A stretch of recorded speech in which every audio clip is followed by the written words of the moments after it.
when you get into the question of ideas, Martin, and maybe this is where I would like to pay tribute to one of the African leaders, President Paul Kagame of Rwanda, in terms where ideas inform thought, and sort of the people can see themselves through those ideas. At the beginning of when I was thinking about setting up the Leo Africa Institute, I was provoked by the idea of just a concept, a philosophy called agaciro.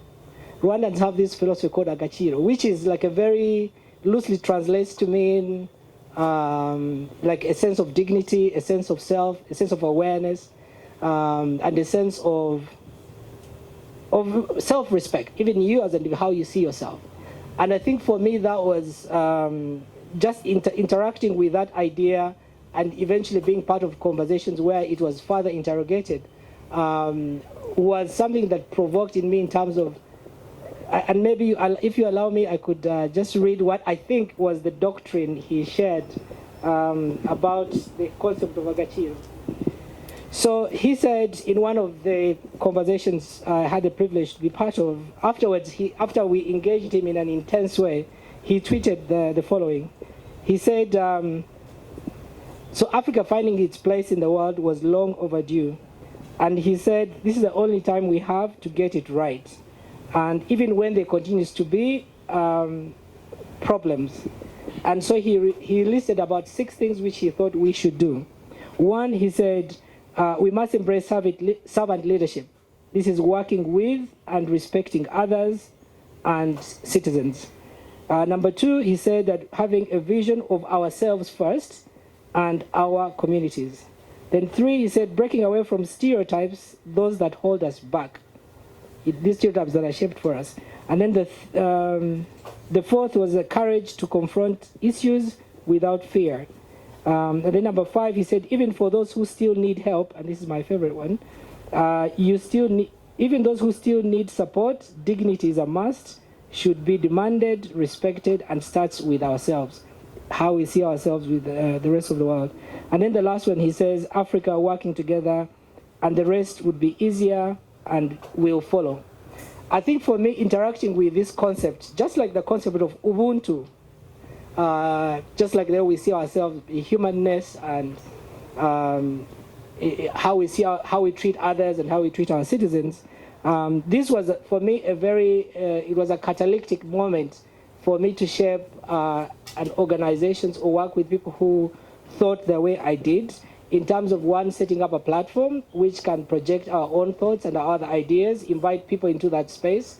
2, build an authentic network of young people who will eventually lead this movement, and I think we've done that through Yelp and Huduma. And number 3, building a platform that will be able to project thought, ideas, and action through the Leo Africa Review.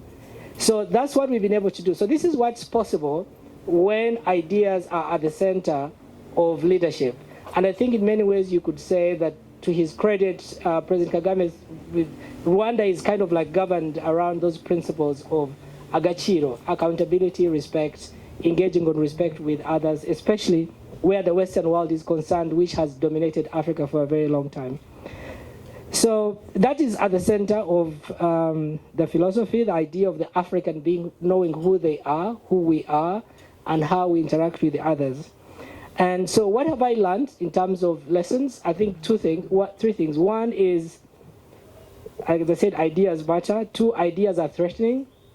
Through the last 10 years, I think one of the biggest challenges was that people will always not understand what you're trying to do. What is motivating you? And what are you up to? And one of the I have several interactions which I've had with people who think that you're either serving an agenda for someone, if it's not for the imperialists, in this case, because maybe we work with some Western organizations, I think you're advancing an agenda for imperialists. If it's not imperialist, then you may be advancing an agenda for some political grouping or some foreign countries, that sort of thing. So ideas are threatening. That's one of the things I've learned. But I think also when you lead from a values-based leadership position, then you find your ground eventually. You build, because everything we do in our spaces, there's nothing we do in our trainings that sort of project like an interest that is not good for the society. So when you're pushing ideas, just always know, and this yesterday, I think Martin Balama mentioned it in his keynote, leadership is a very lonely place. So you have to be willing to go through. So the 10 years, staying the course, pushing the agenda, and remaining authentic and remaining true to the people who are associated. And the other thing I've learned is that resilience is not just you building. We could say you have to build your resilience. I think resilience is built by others who support you. You as a champion and as a person at the head of, you can only succeed and as long as you have people who have created ownership in an idea and decide to push at the idea and yourself forward. So resilience is not something that you just build on your own to say, I'm going to be strong, I'm going to be this. So a lot of people who have created ownership ever since. So Leo Africa Institute is not just an Awel organization. It's an organization which now so many of you have created your own ownership. It's your organization. And so the accountability levels even rise. Every time a new member of the network joins, a new partner comes on board, the accountability requirements even rise as well. So I think, ideas really matter. They create visions of who we are, created visions of the society we want to live in, and informs action in terms of what we want to do for ourselves and society. Number two, don't be afraid when you get pushbacks because people don't understand what you're trying to do. Those who've gone through Yelp trainings and Uduma, the money in the arena, right? The people who, the armchair generals who are always calling you out, but also all the other readings that remind us that people will not under the thread, right? Keeping sight of the thread. People will wonder what you're trying to do. What is motivating you? What are you up to? But only you can tell what it is that you're advancing. So just don't be afraid when you're pushing an idea that is looking to changing society. With time, people will get around it, And third, that you have to build a network of yourselves that really provides you with support and build your resilience. I would be lying if I said, for example, the work I do, the work that Kwesi and the management team puts in and all that, and I probably am here, I would take credit, but really the work that goes into it is a whole lot of people who are spending sleepless nights, being paid very little, sort of like build this out. So the ownership and the value of what we're doing, I think it's immeasurable if you have to put it into quantifiable monetary terms.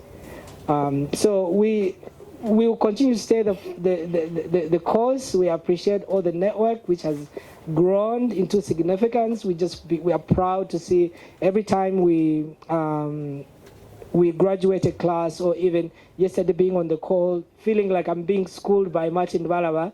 It was quite a humbling experience having an exchange with him because I felt like he's such a power in terms of the mind and ideas that he has. So on this note, I just want to once again thank you and welcome you to the 2022 Annual Leaders Gathering, and look forward to the conversations that will take us through and the network that will follow. Thank you very much.